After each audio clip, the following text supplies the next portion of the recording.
quale renderà l'omaggio alla Madonna.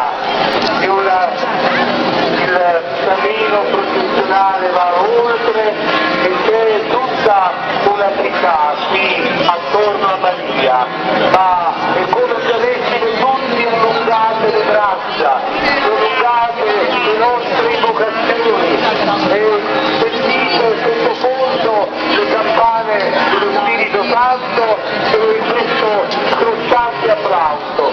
Stiamo pregando una preghiera che rende i nostri cuori più vicini a Maria, perché invochiamo la Madre e adoriamo il Figlio, veneriamo il Figlio, è tutta una gioia. Ciao, ti saluta Salvatore. Veramente siamo un popolo affrettante, pellegrinando come ricorda la processione, siamo un popolo in cammino, noi siamo, ecco, mi sono girato